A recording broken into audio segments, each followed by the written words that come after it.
In today's video, I'm going to be giving you 5 tips when talking to a military recruiter, but more in specific, I sat down with an Air Force recruiter. I'm just going to give you a few tips that I feel like are beneficial when talking to a recruiter, especially if you are thinking about it or whatnot, because these are simple things that I just picked up on after, you just think about things after the fact and you think like, okay, well, it could have been differently if I had done this or if I'd asked this, whatever. Let's just hop right into the tips. So the number 1 tip is to be confident.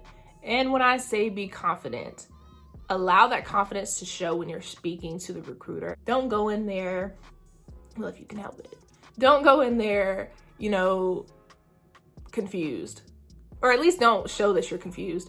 Because, of course, you're not going to know some things. There were things that I didn't know, and there were things that I did know. But just do your research if you're having, super bad anxiety, because I get it.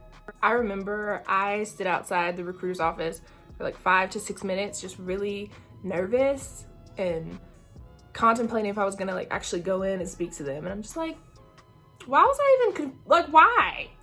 Why was I nervous? I don't get it. But anyway, so yes, be confident. Now, if you don't know exactly what to discuss or what to say, write some questions down prior to going in to speak to them. That's very beneficial. Now, I didn't necessarily pull out a list and go, hey, this is my first question, this is my second question. No, I had a mental checklist, or a mental list of notes that I went through when I was speaking to the recruiter. And that's kind of what was my baseline for our conversation. Now, let me say this. They're going to ask you some questions, which are basic questions such as, why do you want to join the Air Force? Or why do you want to join the Marine Corps? Why, they're going to ask you those baseline questions because those are the questions that allow them to kind of generate a basis as to where the conversation is going to go from their perspective. So don't get nervous. Don't get nervous, y'all. Okay. And always remember that you're not obligated to anything when you go in there to speak to them. You're just simply gaining more knowledge about the military and about what, your career path could be in the military, whatnot. Everyone has their, I think your purpose of talking to a recruiter is pretty generic, but, just remember there's no obligation. You're not signing anything. You're just talking to them. Second tip, bring someone with you. If you can. If you have someone who has served in the military, that's excellent. They have that prior knowledge. They kind of can guide you as well, and they can, just be support. Unfortunately, I did not have anyone go with me. But looking back, I'm thinking in my head, yes, I should have had someone go with me because, it's just that extra support. Maybe that person catches something that the recruiter says that maybe you don't, and they kind of want to question it or, figure out what they exactly meant by what they said. You know what I mean? Just, it's always nice to have another person there to support you. So if you can, bring someone with you. Even if it's a friend and they have no idea what's going on, take them with you. Number 3, pay attention to what the recruiter is saying. Please. I am huge on that. I was paying attention to every single thing that the recruiter was saying. And let me tell you, my process, I've been talking to 2 different recruiters. But my first recruiter, I kind of had, I don't want to say an issue with him or anything like that, but I feel like he was trying, now let me not say this is all recruiters because everyone's different, but this recruiter in particular, and I get it, he is an enlisted recruiter. He works with enlisted personnel. He doesn't know anything about the officer side. He knows pretty much what I know, pretty much what I've read on the internet. The only reason I say that is because that was one of my questions, is the officer side. I have my bachelor's degree, so obviously I do want to inquire about the officer side and see what that experience is going to be like if I chose to take that path. he was not very helpful. He told me that his email was down. His email was down for like weeks because he did not contact me the way that I felt like he was going to contact me.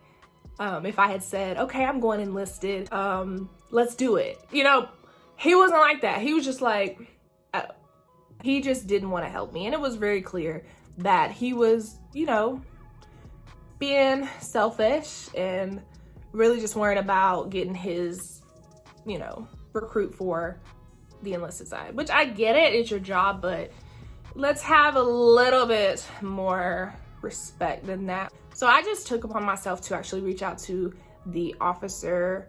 Who did I speak to? I don't know, I spoke to like the head of the officer or something. I spoke to a lady, she ended up emailing me and she was very transparent, which I can respect. I love when people are super transparent. Just let me know how it is. If it's not gonna work out, it's not gonna work out. I don't wanna waste your time, don't waste mine. So yeah, I actually spoke to the lady. She told me what it was and what it ain't, and I made my decision from that. So I'm not currently pursuing the officer route right now. It was gonna take a lot more time, and I don't wanna say I'm on a time crunch because I'm not, but I do have a timeline in which I would like for my process to work out within. Yeah, pay attention to what recruiters say, because some recruiters, I'm not gonna speak for all, but some recruiters will try to sell you a dream that's just not realistic. So, or they'll try to snatch your dream that is realistic, and you know, you just wanna weigh your options and make sure you're getting the best advice as possible. If you have any questions or you feel like the recruiter's not being straight up to you, there are other recruiters. There are other people out there who will help you if you don't feel like that recruiter is helping you in the, you know, in the best way that they can. So there are other recruiters out there. Do not forget that. Don't get stuck on, oh, there's only recruiter and I'm just doomed. No, there are other recruiters out there, and there are recruiters that will be more transparent and actually help you. Fourth tip, be on time. For whatever it is, be on time. Whether it is a meeting, if you are meeting with your recruiter another day, mindful that is their job. They have other things that they have to do, and it is not just all about you. So be very mindful, be on time, whether it's a text message, an email, respond in a timely manner. Let's not be disrespectful and not respond. Treat them how you'd want to be treated. And the fifth tip, be honest. I think this is kind of common sense, but common sense ain't so common, so I'm gonna say it again. Be honest. Whatever they ask you, be as honest as possible. It pays to be honest. You won't run the risk of whatever you lied about coming to bite you in the ass later, because nobody wants that to happen to them. Nobody. So when I say be honest, that means be honest across the board as far as speaking to them. When you're taking your ASVAB, take it, be honest. If you're taking the PICAT, it's a little bit different, is the ASVAB, but it's an unproctored version of the ASVAB.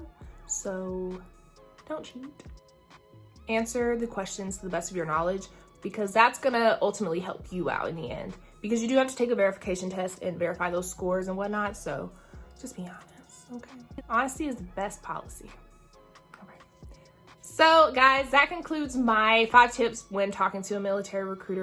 I hope this video was beneficial to you guys in some way. If you have any questions, feel free to leave a comment down below and ask. My next video will most likely be my MEPS experience. I am going to MEPS next week, so I will keep you updated on that experience and how that goes.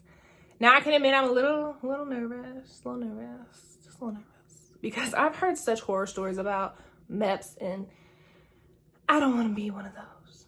I don't want to be one of those horror stories. I just want to go in, do what I have to do, get out, get back home. Anyways, guys, I will see you in my next video. Don't forget to hit that subscribe button, and I will see you in my next one. Bye, guys. Give me options if you throw it